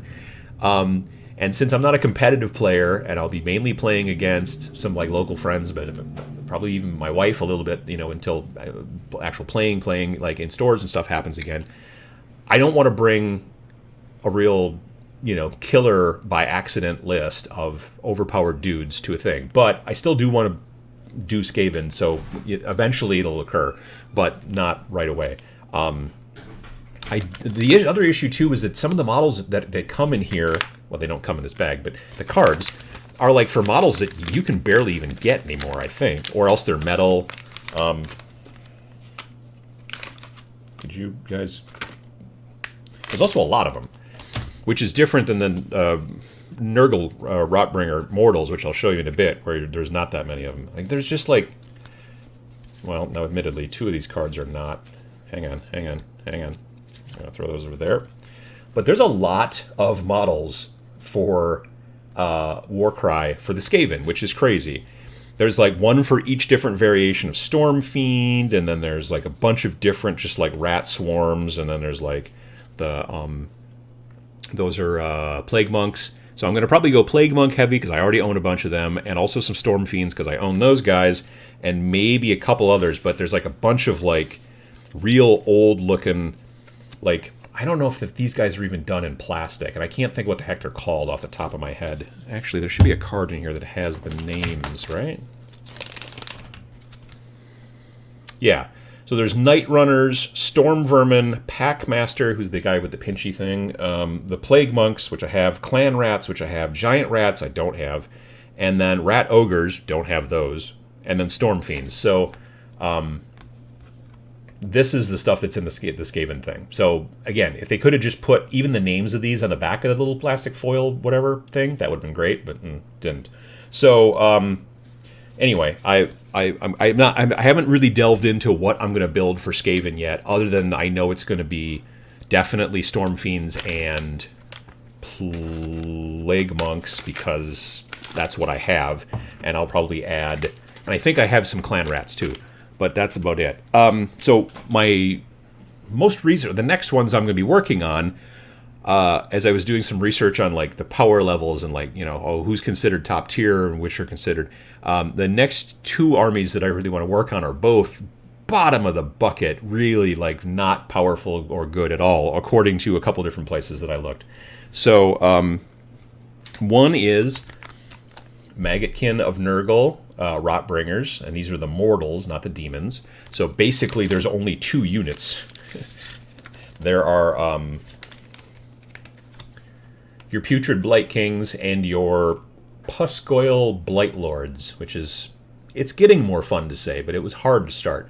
So the Putrid Blight Kings are awesome models, always have been. I really love them. I already own, I've got 5 of them painted.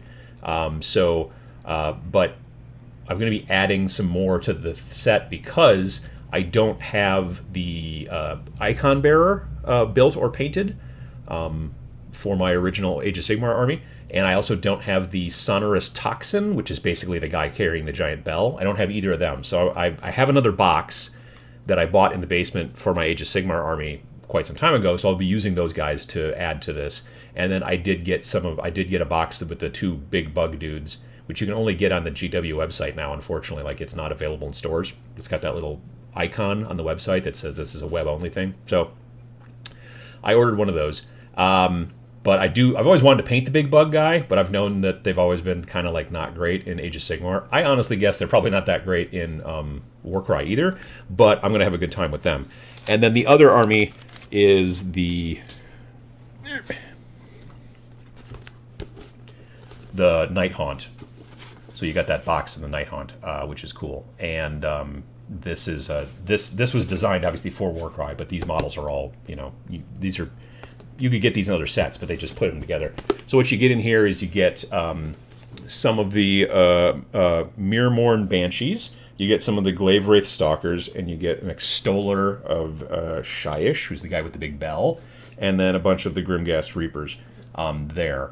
Other guys that you can use in that army,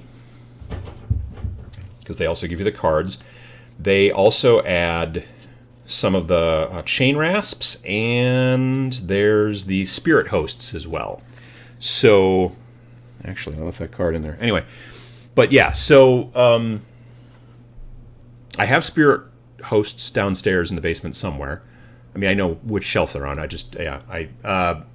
So I might add at least one of those folks into there, and I think I also have some of those guys. So I haven't completely figured out my list for the Night Haunts, but I have figured out my list for the Maggotkin of Nurgle. So I'm going to be building a leader, otherwise known as a Blight Lord, who is just basically one of the Putrid Blight Lords, but he's, I don't know, he's got different stats or whatever. And then there's going to be, so there's him, there's the guy with the bell, there's the guy with the icon, there's going to be 2 regular Blight Lords, and then one of the big flying bugs. And then that will come to 995 points. So that's... And right now, I got to build and paint the bug. I got to build and paint the icon bearer and the bell person. I might need to add a leader just to make them look a little bit better, but I already have everybody else painted, so any other swap outs I want to do, I can do. So I'm looking forward to that, even though from everything I've read, these guys are relatively trash in the game, but, you know, it's fine. The Iron Golems are also not great, evidently, in the game, but that's fine. I like them better than most of the other armies that they've released for Warcry. So that's been my my jam. Matthew, moderator Matt says, shocker, Adam is going Nurgle. Yeah, well, I mean, so again, not Nurglings, not Nurgle demons. I don't like them, but like the Blightlord Nurgle, big fan. Just think that they look great. They're great models, great looking, just weird, pussy, fat guys, and the big flying bugs, also a lot of fun. So yeah. Nox Star Fox says, I bought the Night Haunt half of Soul Wars for a warband. I've heard they aren't great, but I really wanted to paint some ghost guys. Oh yeah, they're great. They're awesome models. So cool. I love them. And if you've looked at the stuff coming out in the new 40K Indomitus, no N, Indomitus box, I honestly think that they've even taken some design cues from the Night Haunts and added them into some of the Skaven, because there's at least one in that new Skaven, or not Skaven, sorry, Necrons. There's one new Necron who kind of looks like he's just floating above the ground. He's just like touching the base with just a couple little dragging like little kind of pieces. And I'm like, that looks like a Night Haunt, but robotic or whatever. And I thought that was kind of interesting. So I think they're starting to pull some of that from, some of those ideas from Age of Sigmar and bringing it even into. I mean, they've done even a little bit of that as well with Blackstone Fortress. Like there's I forget what they're called. They're like Demon Host, I think. There's some Demon Host that are like basically just floating because some of the chains that are hanging off their body are the only things touching the base. And I just think it's interesting. They're delicate. You're gonna very potentially bust them if you get heavy-handed with them, but they look really super cool on the tabletop. So yeah. I thought about getting the box so I could have the cards for the Mirrormorn Banshees, but a cursory Google search revealed them to be surprisingly underwhelming. Yeah, I've heard that the spirit hosts are real hit or miss. Like sometimes they can be monstrous, but most of the times they're not. And the Mirrormorn Banshees I've also heard are kind of meh, but they look cool. So I'm a big fan of like I'm going to build them to look cool. Because again, I don't go and play tournaments and stuff like that. If I can build 2 underpowered armies that are relatively equal, then that'll be great. It'll be fine. I've got someone to play with. It'll be cool. Aaron Thomas says, turn one of the vanilla Blight Kings into another Bell. You have the 5 points anyway. Yeah, I mean, that's probably the smarter way to go. I just think it would be weird to have 2 guys with bells running around, but I don't know. I don't even know if I have a second Bell. I'd have to go check, because I still have I always hold on to the bits. When I first built my first 5 Blight Kings, I know somewhere I've got either the box or at least just a bunch of the sprues, so that I could go back maybe and grab that bell and maybe do some modifying. That's the other thing too, is that because that's the one model that holds the bell, like it would just look weird to have 2 guys who are basically posed exactly the same, both holding the same bell and all that kind of stuff. And so that's one of the issues why I'm not necessarily sure if I'm going to go that direction either, but we'll figure it out. Hey Malev, how you doing? What's happening, y'all? Well, I've been talking a little bit about Warcry and Nurgle and that kind of stuff. I've heard multiple people say that the Blight Kings is their favorite GW kit outright. Oh yeah, no, the Putrid Blight Kings kit is spectacular, because other than maybe like the bell guy and the icon bearer, the rest of those regular troops, there's 5 guys in that box, but they can be built in so many different ways, and they are so customizable. Like they're kind of like they're like the weirdest monopose models out there, because you can't really it's not like a Space Marine where you can decide that the arm goes like this or the arm goes like this, and it's not, you know what I mean? But you're like, okay, well, you can build the guy this way and the legs look like this, but then the butt can be one of 3, and then the gut can be one of 2, and then there's different arms and different heads and all this stuff, but they're not just like modular like they are in, say, Space Marines or other models like that. They're designed so they puzzle piece directly into this other part, but there's 3 different, but they will not work on a different model or a different torso. You know what I mean? Like, there are lots of variations, but they're a little strict in the way they go together. You can't just be like, oh, I'm going to throw this guy's torso on this guy's legs, because that won't work. But you can do a lot of other stuff, which is interesting. 6Gunner86 says, Plague Marines are awesome models, but they are very slow to paint because of the millions of details. They can be. the trick is, I think, to either figure out an easy way to pick out the details, like a fast process, which is what I generally do. Usually if there's like a bump that I think that could be like almost like a zit, you know what I mean, on the whatever, fleshy, gross kind of Nurgle guy, what I will do is, if the Nurgle guy is mostly greenish, which a lot of mine are frequently, I will then take like an ivory color and just sort of tap that little bump so that it is an ivory color. And then once that's dried, I will then take like a sepia wash and then just sort of, again, tap that bump so that it gets like, it kind of darkens the ivory a little bit, but it also will create almost like a ring around the bump so that it's got like a little shadowy dark part, and I let that wash completely dry, and then I go back and I either throw another just little dot of ivory at the top, or sometimes even straight white so that it kind of pops it out a little bit more again. And if you've done a bunch of those bumps, then it's like you're holding the model and you're like, okay, that guy bumped, that guy bumped, that guy bumped, and you just go through and tap them all, and then you set it aside, you start working on the next one. And if you're doing them in an assembly line style, by the time you're done with the last guy, the first guy, all those ivory bumps that are kind of like zitty looking things are done, and then you can just start doing the washes and then run through those, and then by the time you're done, the first one's done, and you can go back and do the last highlight. And it can be quick if you go that way.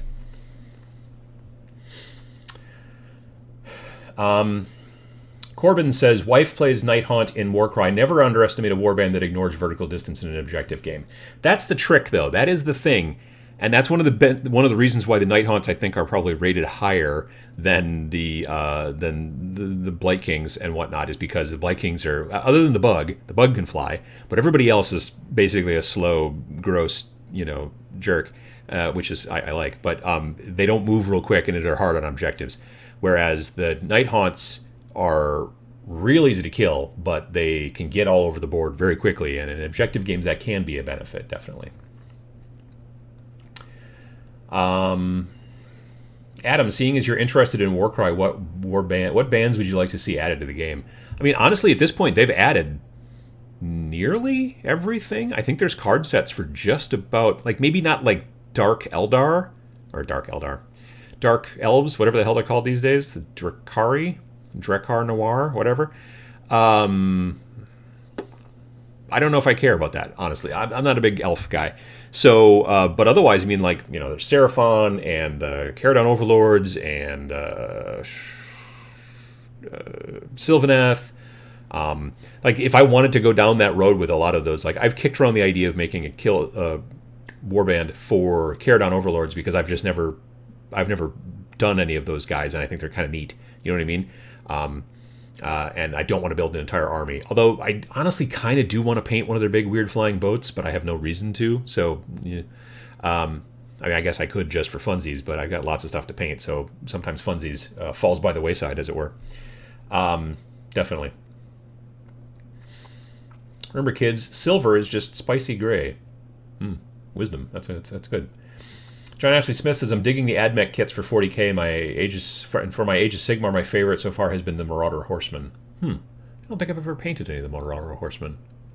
I don't think I own any of them either. I can picture them. Yeah. AdMech.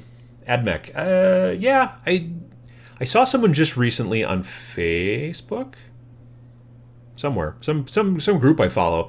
They mixed together like Infiltrator, like AdMech Infiltrator, which are the excuse me, sort of spindly guys, with the legs. Took parts from Infiltrator models / Rust Stalker and mixed it with Night Haunt. So basically, whereas the Night Haunts are usually like floating along, just barely touching the ground, this was that same kind of big floaty cloak, except that there were the Infiltrator legs sticking out of the bottom, and then it was like holding a gun, and then it had like, but still had the skull face and all that kind of stuff.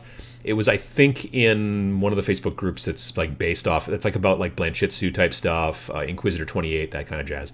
And I was like, ooh, I like that concept, so I took a bunch of screenshots on my phone, because that's what I do when I try to remember things these days. His screenshots with the phone helps a bunch.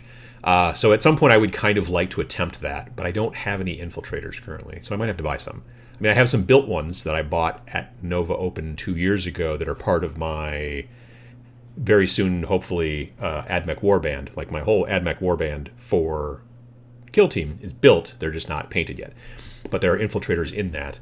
But I don't have any infiltrator kits, like unbuilt. So I might have to pick one of those up. Just because I think it'd be kind of cool to make some of those like little weird, spooky, robot ghosty guys floating around.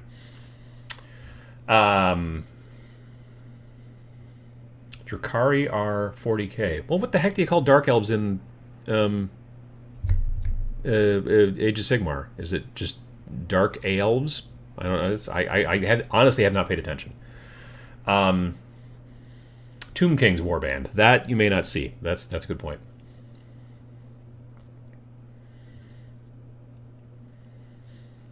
Honestly, I've heard about Warcry for hours now, and I'm so confused as to what it actually is. Is it a campaign, a collection, or game type?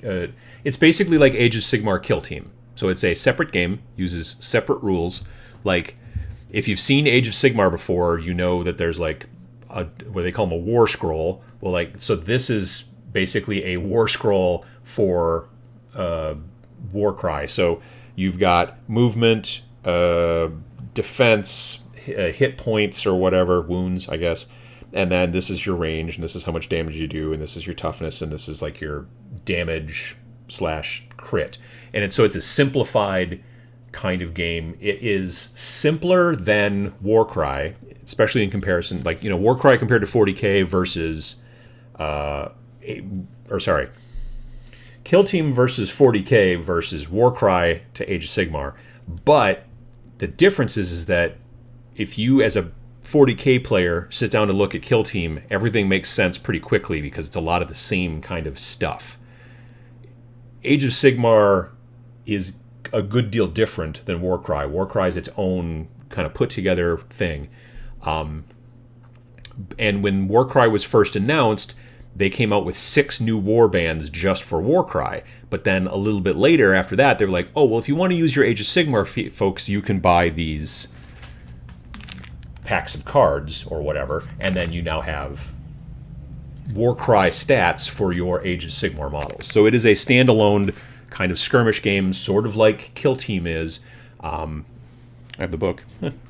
So this is the core book. So technically all you really need to play is the core book, which is, I don't know, 40 or 50 bucks. Does it say on the back? It does not. So it's 40 or 50 bucks. I don't know, maybe 40.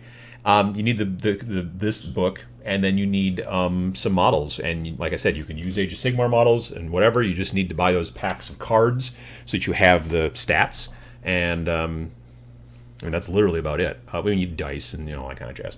But yeah. The Druchi is fantasy. Druchai? Dark Elves, whatever. Laura from the GW community kit bashed as AdMech and Night Haunt. Well, maybe it was. I don't think it was her. Because first of all, it was on a Facebook group, and it was not the GW Facebook group or anything like that. It was a different one. But yeah, it's very cool. Age of Sigmar elves are Daughters of Cain, Moist elves, and Cow elves. Well, the Cow elves aren't out yet, I don't think. I want a Fred Peoples warband. Fred Peoples. Let's see here. They tease that there is a Dark Elves warband coming next season. That is true. There is basically, they did show off some model images of like kind of basically Dark Elves for Warcry, but they are a different. It's interesting because they're not like normal Age of Sigmar style Dark Elves. If they're even out there anymore, but they're more like a whole homebrew kind of a thing. Let's see here. Yeah, so what do you think of the preview of the Space Marine ATV vehicle yesterday? It's not my bag. I don't know. I looked at it and I was like, nah, well, I mean, I don't have a use for it anyway because I'm not really playing 40k at this point, and who knows about 9th particularly. But yeah, I don't know. I just, there was something about it that I like. A lot of times I see vehicles, I'm like, oh, that's cool. Even like the Repulsor. A lot of people were like, oh, Repulsor's dumb looking. I'm like, I don't know. I think the Repulsor's pretty cool looking. This new off-road vehicle is not my jam. What's the other thing that they came out with recently for Space Marines that I was like, oh, that weird. It's not a dreadnought, because there's the Redemptor dreadnought. That's cool looking. It's like a dreadnought, except there's just a regular guy in there who can get out and like go home, like later on. He's not like interred. But he's also not covered with any kind of armor. I mean, he's wearing Space Marine armor or whatever, but he's just like got a roll cage around him, and that's about it. That thing to me is goofy looking. It's just, I don't know. It's maybe great in the game. It's, it's not poorly sculpted. Don't get me wrong. Nothing that they come out with these days is ever poorly sculpted. There's just some things I look at and I'm like, that is not my aesthetic style, so I'm not going to buy it. You know what I mean? But everything is generally well sculpted. I have not come across anything yet in the last several years from Games Workshop where I've looked at it and go, well, this is janky. Like, it's not like, well, that arm looks weird. Like, it's like just, there's nothing, like, stuff is technically great. And there's some pieces that are astounding, and there's other pieces, aesthetically, in my mind, and aesthetics is pretty much, subjective. Yes. I frequently get subjective and objective mixed up. But, yeah, it's just that the Dune Buggy was not my thing. Ooh, the Marnius cart. Marnius cart 64. That'd be a game to play right there. The Invictor tactical suit? Yeah, maybe that must be what it is. Yeah, that didn't do it for me. Or Inceptor. I don't know. I love the Judicar model and the Outrider bikes. The bikes are cool looking. They still bother me in the game. Like, it doesn't make sense to go into battle on a motorcycle, which I've talked about in the past. Yeah. But they're I think they're neat looking models, but yeah. Judicar's pretty cool too. Let's see here. Have they said anything about the new Warcry starter set? Have they said anything about a new Warcry starter set? I haven't heard anything. No, I have not. Invictor with a scratch-built enclosed cockpit looks much better. Honestly, Invictor orcified would be pretty spectacular. Like, you get that guy out of there, you get the Primaris out of there, put an orc inside there, and then cover it full of orc crap, and that would be very cool. I could see that. Yeah. Mr. Habitino says, I love the guy with the skeleton on his shield. Yeah, I mean, you saw that in the release animation when they first showed off like the new stuff and talked about Ninth, and there was that guy who had that big, and then now you see like yesterday's big Twitch hootenanny, they actually have that captain with the big, skeleton on his shield, like the relic. I hope that it's been like, I don't know, I hope they put some Mod Podge or something on it, or I don't know what, because otherwise I would think that skeleton eventually, like, it's a shield.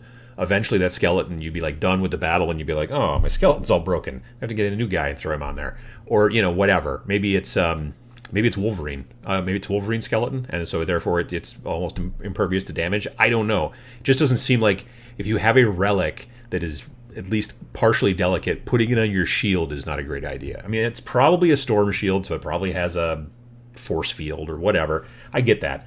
But just every time I look at it, I'm like, I don't know. The Canoptic Reanimator for Necrons is amazing looking. Yeah, there's like some really cool looking Necron models in there. I'm really glad they're kind of going that direction. Adam, do you prefer vanilla kill team or elites / commander and or / both? I like the concept of commander in that I like being able to add a couple more kind of interesting models to the thing. I honestly, though, when I play, it's generally core book with maybe elites sometimes. The way we've been doing it around here is we just play normal core. Every once in a great while we'll play some elites, but even though if we're just playing the core book, we still use the tactical doctrines or whatever they're called. I forget exactly what they're called. The faction-specific special rules that every different faction gets. We usually still slide those in there. Even if we're just playing a 100-point regular game, we'll still do that. But if we're playing, a 125-point elite game, then we definitely slide those in there. But yeah, the commander stuff around here is not taken off, which is a bummer because I have a bunch of the cool models for the commanders and they're neat. But like a lot of them are point costed really high, and like you got a 200-point game. Like one of these days when I get my Broodlord finished, eventually, when I decide to throw that back on the table, I would really like to play a 4th level Broodlord at 196 points versus like 200 points of guard. I think that would be, and like not even, well, maybe an elite in there, but even if you throw in an elite, well, heck, if you throw in a commander, yeah, if you throw in a commander for guard, I think the Commissar 4th level is still only like 70 points or 65 points or something like that. So you could still get a bunch of guys in there, but it'd be super funny just to take 200 points of regular guard and some Tempestus versus one Broodlord and see how that works out. I would like to check out and see how that's balanced.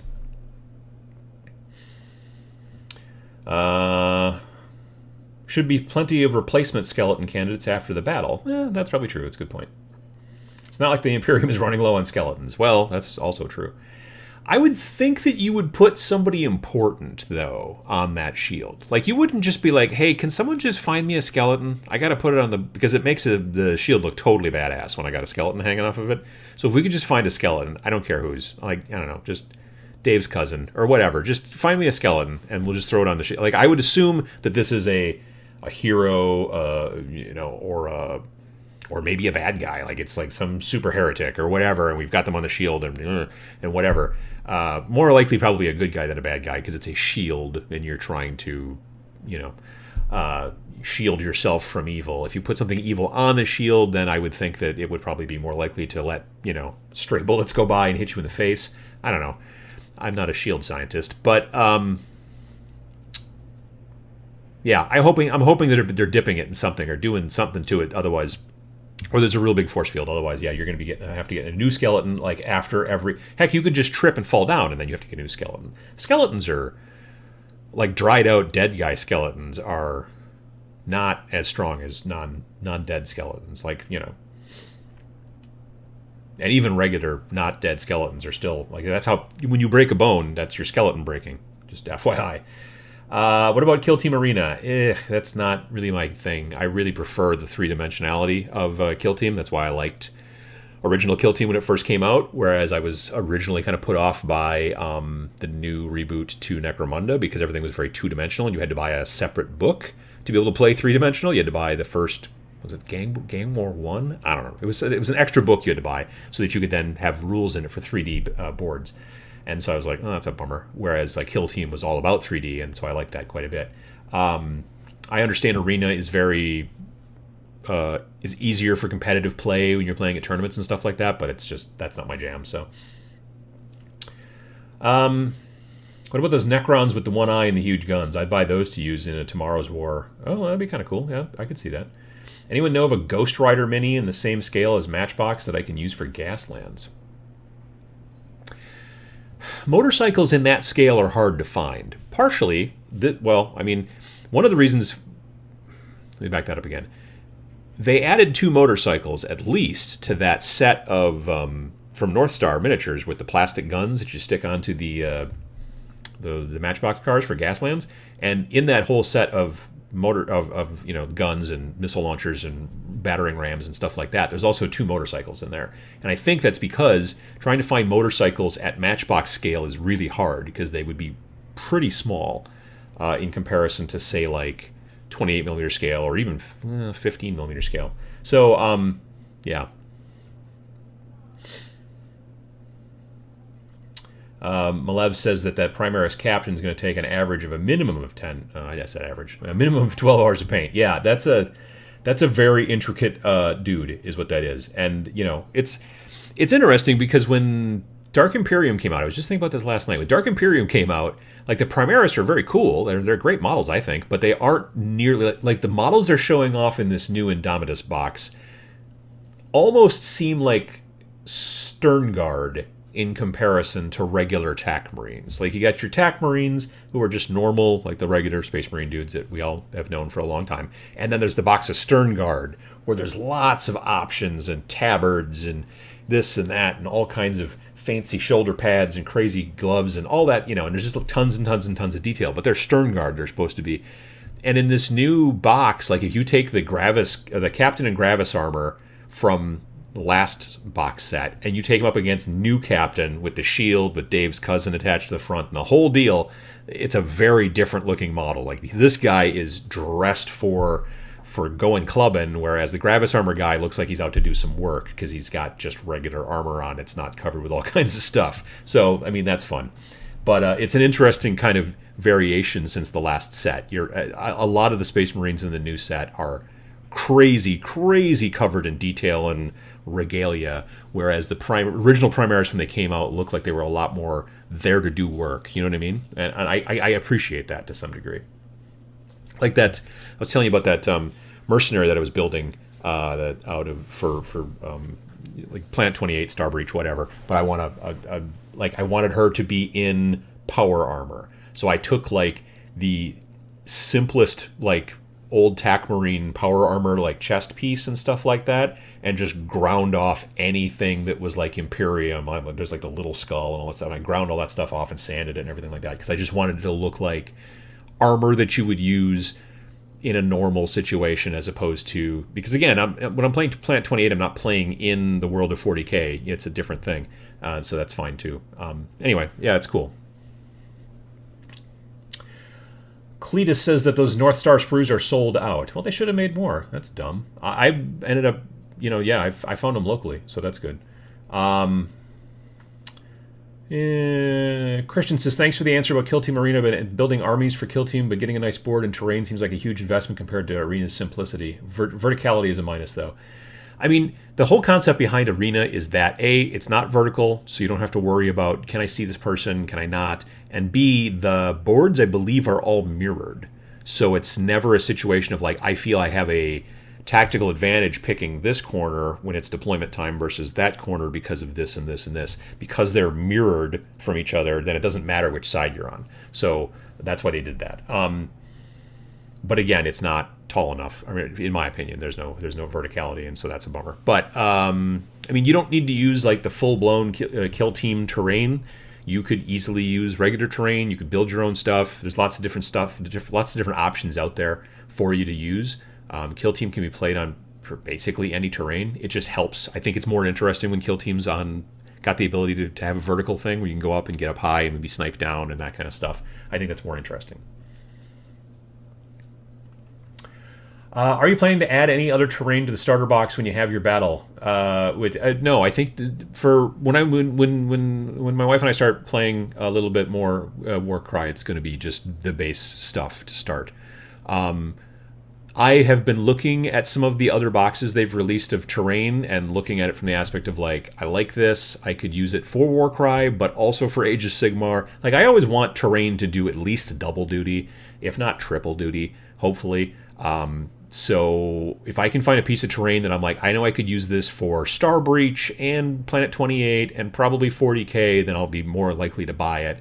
If I look at a piece of terrain and I'm like, I can only use this for one game. That's one of the things that kind of put me off a little bit about the new Marvel game, is that because of the scale difference and also because it's supposed to be taking place kind of right now, like modern day, it kind of needs its own terrain. I can't just throw a bunch of like ruined 40k buildings in there and have Iron Man and, I don't know, Captain Zemo, poking at each other.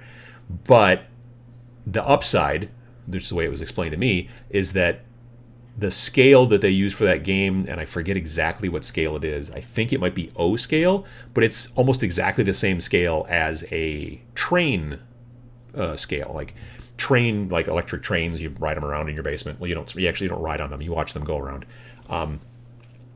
But people who are into that kind of stuff, which is kind of like wargaming without the dice, that stuff, those kits are already like the right scale for this Marvel thing, and a lot of times you can just buy them. Sometimes you don't even have to paint them. Sometimes you can buy them like they're pre-painted, because there's like people out there who are like, I want to build a big train board in my basement, but I don't want to paint anything. I just want to build it and set it up and then watch the train go around or whatever, and that's cool.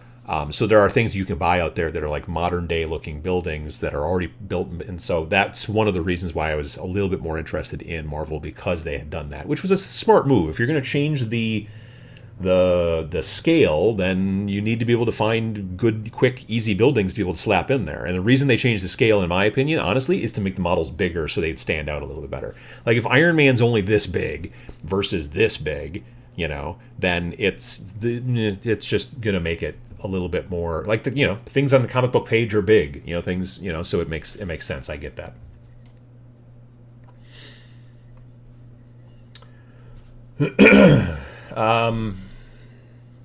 They explained the difference yesterday in that the originals were newly created Primaris, whereas the new ones are much further in the timeline and battle-hardened and decorated. That kind of makes sense. I overslept and did not watch the Twitch thing yesterday, so I'm a bad person. Yeah. But I just read through a bunch of the stuff on Warhammer Community afterwards. In my neck of the woods, it starts at like 8 in the morning. So I was just like, and it was Saturday, and I had been streaming until 1 in the morning, doing GTA on Twitch. By the way, for those of you who are, I'm starting to get into Twitch. Currently, only just doing some video game content, playing some GTA 5, driving around San Andreas, and getting into adventures as a member of the Cat Police, which means I have a T-shirt with a cat on it, and I'm wearing a mask that has a cat. Well, it's a cat mask. Anyway. And then, but I will be doing hobby stuff soon on Twitch as well. It'll be every Friday morning. I'll be painting things and talking to people in chat and that kind of jazz. Coming soon, probably before the end of June. Not probably, but before the end of June. So, twitch.tv/tabletop minions. Anyway. What else? Did you ever make Zone Raiders terrain like you said you were going to a while ago? I'm looking to make some myself. I'm hoping to get...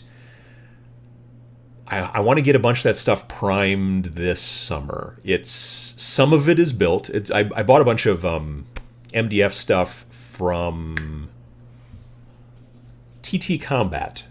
Yes, TT Combat. I bought some MDF stuff from TT Combat, and some of it is built, and I want to get the rest of it built, and then I want to prime it up outside, with rattle can, because it's bigger stuff, and it's also MDF. So priming MDF with a airbrush will take the rest of your life. You really want to you need like some sort of filler primer to kind of seal it, because otherwise it will just, like if you spray normal airbrush paint directly onto MDF, you will come back later on and it will have sucked a lot of it in, and you need to do coat after coat after coat. So you need to either spray like a PVA water almost solution over everything to kind of seal it, which I'm not into, or you use just a filler primer, Rust-Oleum? I think I use a Rust-Oleum filler primer. And you just give it a good spray of that first, and then any paint you go over it will generally not soak in as much. Anyway, so yeah, the plan is on that for Zone Raiders. And I'll be able to use that as well for other stuff, but it's designed a little bit more for Zone Raiders. But yeah, that is in progress. That's some of the stuff I'm going to try to like custom build with little pill bottles and stuff like that. Like I want to have some like almost like tubes or tanks that have got fluid in them and whatever, like a not a field of them, but like a group of them, an array of them. But then the other stuff that I bought is just squirrely, weird sci-fi terrain junk and TT Combat was the stuff that I looked at, and I'm like, this is what I'm thinking of in my mind, so I bought some of that. Yeah. You could use 40k terrain for Marvel and just say they were fighting on film sets, industrial complex, or maybe ruined Gothic cathedral. The issue is the scale, because like I said, Games Workshop stuff is designed for 28mm, and everybody in Marvel Lunchbox Rainbow is like 40mm, if not bigger. So they're a good deal taller. Like all the buildings would look small to them. So I guess if it was a film set, it would be like a Godzilla style film set almost, or whatever. I mean, you can play with whatever you want, don't get me wrong. But what is the name of this Marvel game? The actual name is called Marvel Crisis Protocol. But for if you want to be funny, you can just throw in any two words after the word Marvel, and then I'll at least probably know what you're talking about. But yeah. Now we need cat helmets and cat pauldrons to make irregulars Marines. Yeah, that wouldn't be bad. Ooh, again, you just reminded me, Twitch, because I'm an affiliate now or whatever, I can have an emote, and my first emote got approved or whatever by Twitch, and so it's kind of like the Cat Police T-shirt, which is this black T-shirt that's got this cat face on the front, except that instead of just like stealing it from Grand Theft Auto and potentially getting in trouble, I actually, with the help of my wife and it's sort of the help of our cat Diesel, I got a picture of Diesel like almost dead on perfect straight. You can't just be like, look over here and have him do that. He's not interested. But it's pretty close, and so but it's a picture of Diesel, and so that emote is now available to people who are subscribers. So just FYI, it wasn't available when I streamed on Friday 2 nights ago. So yeah, today's Sunday. All right. Adam, I think I would like to ask what you think about the new PS5 design, but I'm afraid that it would go off topic. I think it looks cool. I watched a little bit of that video on Thursday. I think it looks cool. I like what they're going with. It's just because it's different, but not crazy. Maybe a little crazy, but I'm okay with that. All right, well, it is about 11 o'clock. It's technically 10:59 by my clock, but soon it will be 11. And so I want to thank folks for coming and chatting again today. I talked a little bit about Warcry, not a ton. Like I said, the definite next army that I'm working on right now is Rotbringers, and I'm going to have a leader. I'm going to have a Icon boy, a Bell boy, 2 regular boys, and then Bug boy, and that'll be 995. And I'm looking forward to that, just because I really wanted to paint the Bug guy, and I really enjoy. I love those Blight Lord, those Putrid Blight Kings are just awesome models. So I'm into it. But yeah, I will probably eventually do some battle reports, hopefully, of that. My next battle report is going to be Planet 28, which is going to be coming soon, this month, in maybe even next Sunday. Don't hold me to it, but it might be next Sunday. Planet 28 battle report, which will be a solo game, because pandemic, and because there are solo rules for Planet 28. It's a great game. Anyway, so I hope you folks keep hobbying and keep safe, and shelter in hobby. Hang on, wait, I got a button here for that somewhere. No, I don't. Wait, it's over here. I hit that, and I do that. So yeah, shelter and hobby. Well, it's up over the logo. On Instagram, if you want to post that stuff, I've been keeping an eye on that hashtag, and it's been seeing amazing looking stuff, and it's been really cool. So anyway, yeah, definitely keep an eye out for that kind of stuff. Post your stuff on Instagram. Keep painting. Keep safe, and we'll see you again in another 2 weeks. Thanks for watching.